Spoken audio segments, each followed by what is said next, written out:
Hi guys! Welcome to Shine Fujiko's vlog. So, this is the month of August month here in Taiwan. So, ito na yung pinaka-last day nila. So, this was celebrated a few weeks ago.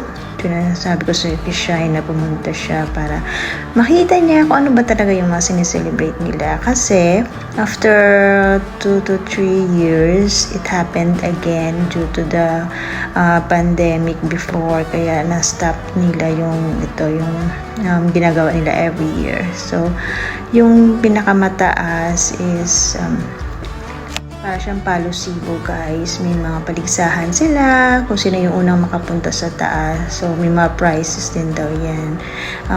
May amo said na parang pag makuha mo daw yung para siyang something cloth, seems like all the blessings for the year makukuha mo daw. So ito na nga, sineselebrate nila kasi after this one, bumabalik na daw yung mga ghost.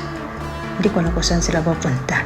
So ayan guys, ito yung mga nila ginagawa, nagsusunog ng mga papel, yung di ba yung money paper, yan tinatawag nila. So ayan, yung mga tradition nila guys. Merong hugis, bahay, car, damit, everything. Because they believe na lahat ng mga sinusunog nila, yun yung ma-acquire ng mga ghost doon sa afterlife. O, diba?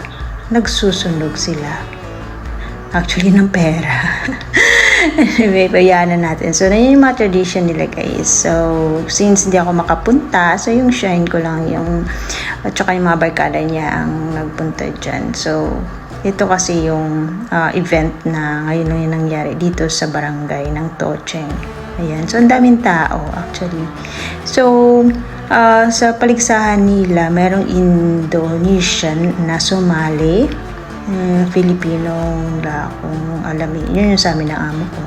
So, yun, kinabukasan naman, meron naman silang parade. Pinaparade nila yung mga mga revolto, kumbaga, kung saan sila nagpapaypay, kung saan sila nagpipray. So, since mainit masyado, so sinakay kami ng aking amo. Kasi si Lola Bell, sayaw niyang mainitan.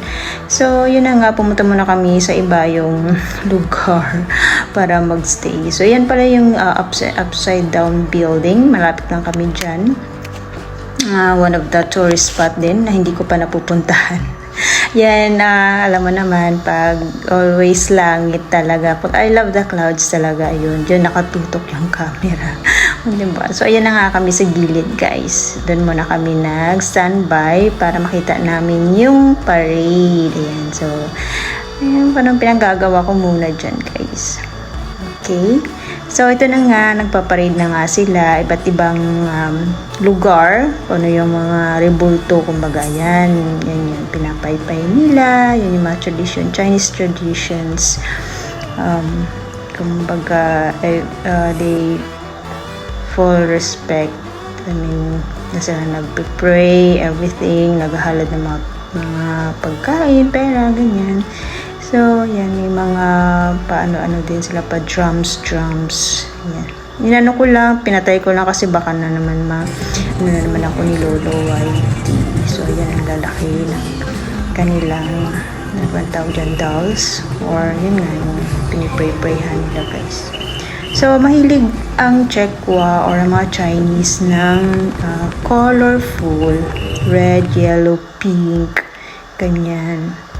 Ang hilig nilang mga colorful na mga statues. Ayan, pinapaypayan nila yan.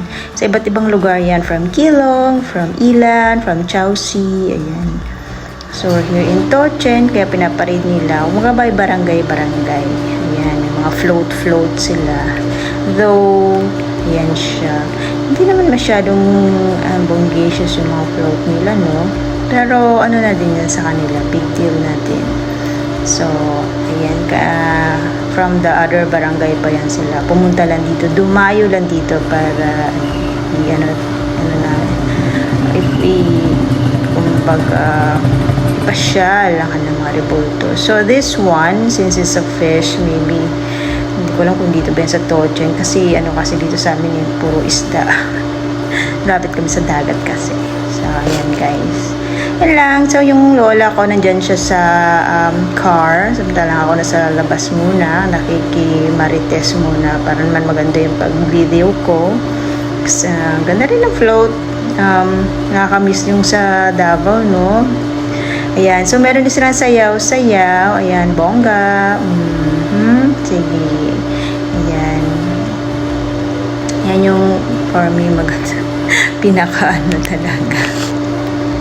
Yung sayaw-sayaw. Kung ano na yung pinanggagawa ko, no? So, yan na. Kasi nag-stop muna sila. So, dyan ko na. Pinano yung camera ko. So, yun lang naman guys. Yun lang naman tinignan namin dyan. And after that, we went home na. Kasi nga, every year lang, once a year lang din yan siya nangyayari dito. So, gusto ng amo ko na makita. Tsaka makapagpaypay yung lola ko. Ayan. Kasi si lola kasi hindi naman kasi palaging palagala, hindi naman nakakaalis. So, ayan, kasi naka-wheelchair na nga siya. So, bahay lang kami, tsaka hospital. So, gusto naman ng amo ko na makita naman niya yung mga nangyayari sa labas. So, since it's a yearly tradition. So, ayan, happy naman. So, thank you for watching guys. Have a nice day.